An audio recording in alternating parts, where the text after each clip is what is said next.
আসসালামু আলাইকুম ভিউয়ার্স, কেমন আছেন? আশা করি সকলেই ভালো আছেন। ফ্লোর ঢালাই কিভাবে করবেন এবং কিভাবে করলে সবচাইতে ভালো হয়, এর সঠিক নিয়ম কোনটি এবং ফ্লোর ঢালাই বিল্ডিংয়ের চলমান কাজের সময় কোন সময় করবেন।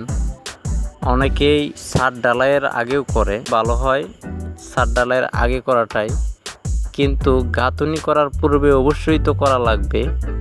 এতে আপনার যে সুবিধাটা রয়েছে আমি আপনাদেরকে বলছি। তো দেখেন, অনেক সময় দেখা গেছে যে বিম এবং পিএলের গাঁথনির উপর আপনার যে রুমের এবং অনেক সময় বাথরুম কিচেন রুম থাকে, এগুলার গাঁথনি তলার মধ্যে কোনো একটা কঞ্চের বিম নিতে হয়।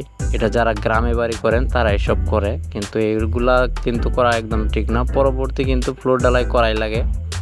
আপনার বর্তমানে সবাই টাইলস করেন, তো রড ছাড়া ফ্লোর ঢালাই করলে অনেক সময় ফাটন ধরে, অনেক সমস্যায় বিভ্রান্ত সৃষ্টি হয়।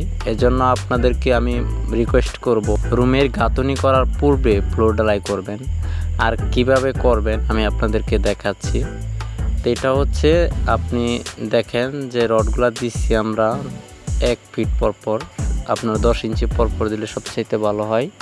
তো এখানে আমরা 1 ফুট পরপর দিচ্ছি, 12 ইঞ্চি পরপর 10 দিয়ে করা হয়েছে। ঢালাই দেওয়া হচ্ছে 3 ইঞ্চি, ঢালাইয়ের হাইট দেওয়া হচ্ছে 3 ইঞ্চি। আপনার এটার নিচে কোনো ইট সোলিং ব্যবহার করার প্রয়োজন নেই, শুধুমাত্র ঢালাই দিলেই হবে।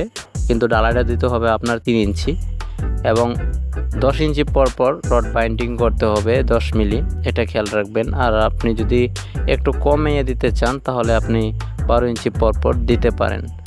তো এইভাবে ফ্লোর ঢালাই করেন। আর ফ্লোর ঢালাইয়ের পূর্বে আরেকটা কাজ করে নেবেন, সেটা হচ্ছে পানি দিয়ে ভালোভাবে ক্লিন করে নেবেন যে বিট বালুগুলো আছে। আর মাটি দিয়ে তো ভরা যাবেই না, মাটি দিলে অনেক সময় ফাঁকা থাকে এবং যে ভিতরে পোকামাকড়ে বাসা করে আপনার ফ্লোরের সমস্যা হয় আপনার। এবং কি মাটির ফ্লোরটা না করাটাই ভালো। যদি গ্রামে করে থাকেন তাহলে অবশ্যই ভালোভাবে দুর্মুষ করে নেবেন, যাতে কোনোভাবেই মাটিটা উর্বর হয়ে না থাকে, যেন শক্তভাবে বসে যায়, সেটা খেয়াল করবেন। ভালোভাবে দুর্মুষ করে নেবেন। ফ্লোর ঢালাইয়ের অনেক সময় মানুষের ভুল করে সিমেন্টের ক্ষেত্রে। তো সিমেন্টটা কিভাবে দিবেন, অনেকে আপনি যে সিমেন্টের গায়ে থাকে 2 ধরনের সিমেন্ট হয় আমরা জানি, যে পিসিসি আর ওপিসি। অর্থাৎ পিসিসি হচ্ছে গাঁথনি এবং প্লাস্টারের সিমেন্ট, এটা ক্লিংকার কম থাকে। আর ওপিসি সিমেন্ট, এটা হচ্ছে ক্লিংকার বেশি, 80 থেকে 100%। তো এটা দেখে কিনবেন। ফ্লোর ঢালাই অবশ্যই ক্লিংকার বেশি দিবেন, মানে ওপিসি সিমেন্টটা ব্যবহার করবেন, এটা খেয়াল রাখবেন। এতে কারণ ফ্লোরটা সবসময় পানি থাকে, পানি শোষণ করে সবসময় আপনার বিল্ডিংয়ের শেষ পর্যন্ত যেখানে গাঁথনির পানি ক্লিন করা হয়, সেক্ষেত্রে কিন্তু আপনার ফ্লোরটা সবসময় ভেজা থাকে। এর জন্য আপনারা মানে ওপিসি সিমেন্ট ব্যবহার করবেন, মানে ক্লিংকারটা বেশি, মানে 80 থেকে 100% যে ক্লিংকারটা থাকে সেই সিমেন্ট ব্যবহার করবেন। আশা করি বুঝতে পারছেন। এভাবে কাজ করলে আপনার বিল্ডিংয়ের কাজগুলো খুব সুন্দর হবে, মজবুত হবে।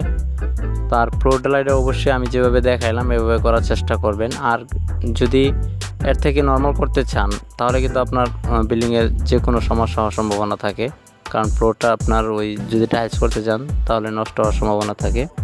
এই জন্য আমি আপনাদেরকে বললাম যে আপনার ফ্লোর ঢালাইটা অবশ্যই রড দিয়ে করতে হবে, সর্বনিম্ন 3 ইঞ্চি ঢালাই করতে হবে। কারণ রডের কভারিংয়ে তো 1-2 ইঞ্চি সর্বনিম্ন দিতে হয়। এবং যে রডের যে জায়গা রয়েছে, 2টা রড, একটা রডের উপরে একটা রড যে বসে, এটার জায়গাটাও কিন্তু 1 ইঞ্চি প্রায় লাগে। এই জন্য 3 ইঞ্চির কম কখনোই ঢালাই দেওয়া যাবে না।